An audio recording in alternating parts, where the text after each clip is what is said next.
Hello, my name's Simone Aspis. I am a Policy and Campaigns Coordinator for the Alliance for Inclusive Education. Welcome to the second webinar sessions, Models of Disability. In this session, I will explain the differences between the use of the medical and social models of disability within the UK education system. The medical model of disability. On this slide, you will notice an image of a wheelchair user with arrows pointing outwards to 10 things that they cannot do whilst in an educational setting. The person has the problem because they cannot speak, play, see, hear, or pass tests, amongst other things. As disability is the person's problem, the responsibility for change lays squarely with the individual. Here are some examples of how disabled people are described as having a problem that needs to be fixed or managed within an education setting.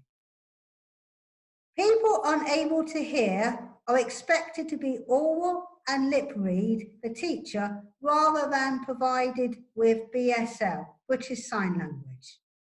Wheelchair users, despite their physical pain, are expected to walk around rather than wheel around the building and inside and outside the classrooms. Disabled people with learning difficulties must learn to read rather than use screen readers or use their learning support assistants. Disabled child spends more time trying to be toilet trained than playing with their friends. Disabled children with ADHD are told they must always sit down to learn. Disabled children without an ability to pass their school tests and exams cannot learn alongside their non-disabled peers.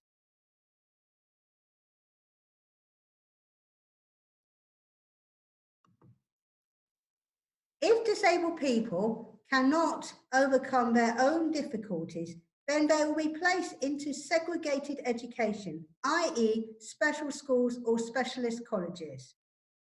Whilst in mainstream education, disabled and non-disabled people are expected to learn, behave and achieve at the same standards.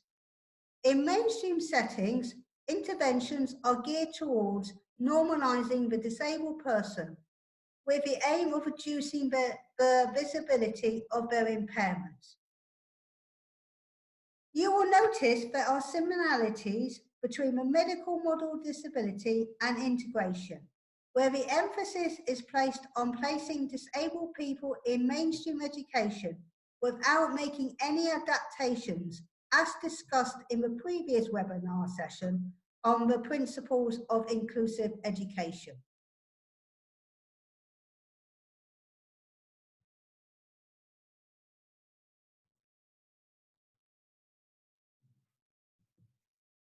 The social model of disability. On this slide, you'll notice an image of a wheelchair user with an arrow pointing outwards to 10 things that the education provider will need to do to remove the barriers towards inclusive learning. The problem moves from disabled individuals to the education system as a whole. In this case, the responsibility for changes lies squarely with the education providers and the education system rather than individual disabled people. There are 3 different barriers that disabled people face in participating in education. These 3 barriers require changes in the education system that will promote inclusive education practice. The first barrier, attitudinal barriers. What we mean is when educational professionals hold negative and patronising attitudes about disability, which prevents disabled people from taking part in mainstream education.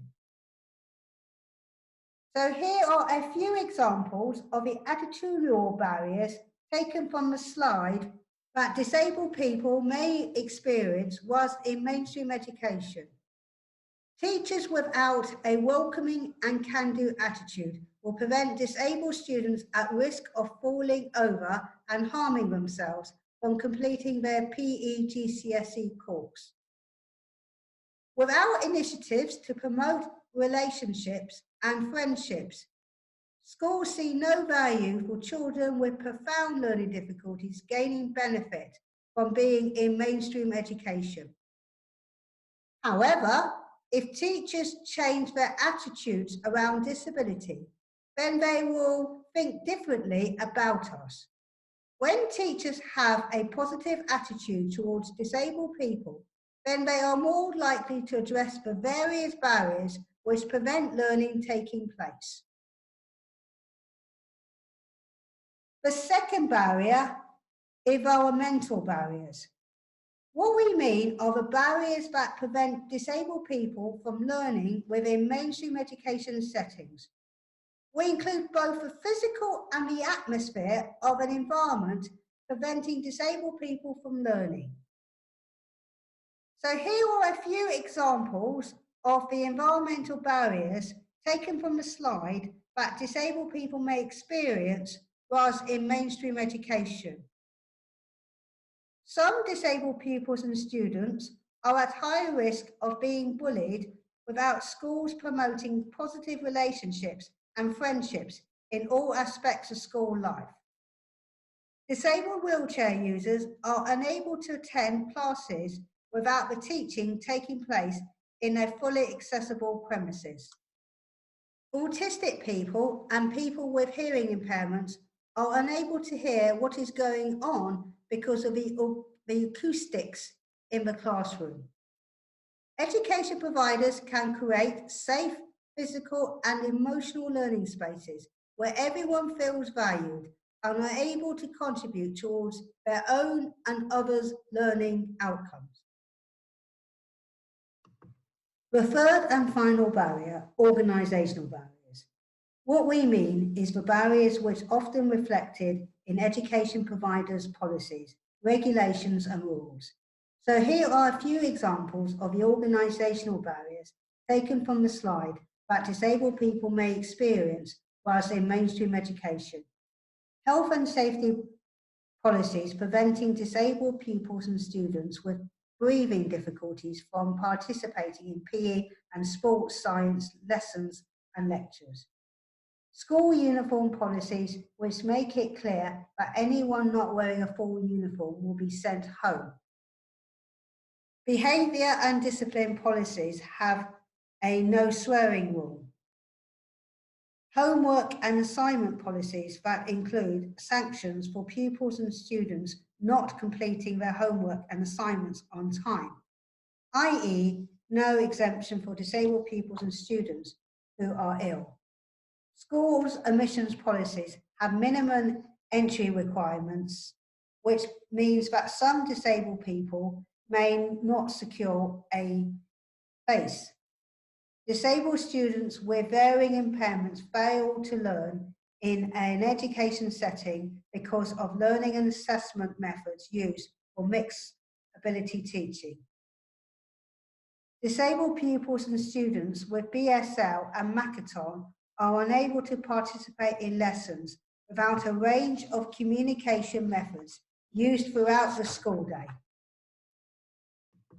However, education providers can create inclusive education practice by considering how their policies directly or indirectly discriminate against disabled pupils and students learning within mainstream education settings.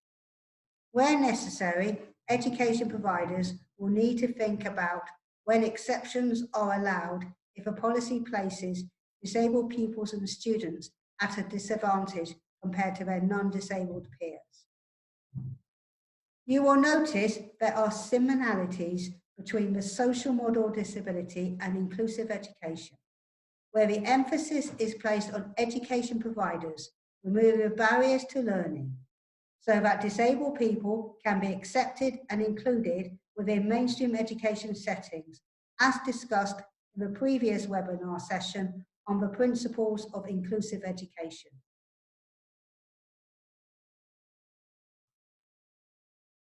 The final slide provides a comparison between the use of the medical and social model disability approach within a mainstream education setting and impact on how society views disabled people.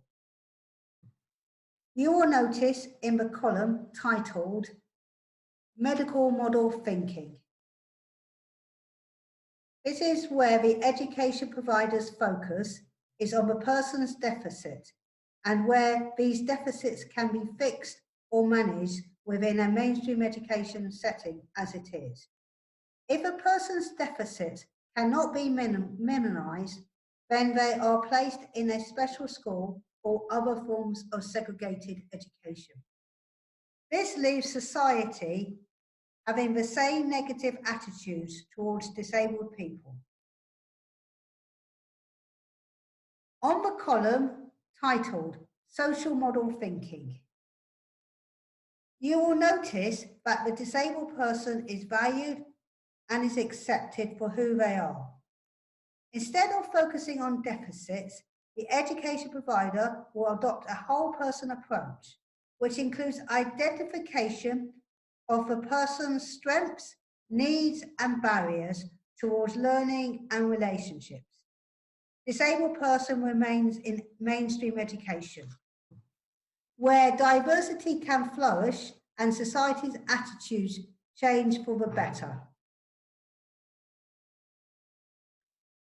For more information about ALLFIE, visit our website www.allfie.org.uk, contact us by email info@allfie.org.uk. Our Twitter handle is ALLFIE UK. Telephone number is 0207 737 6030.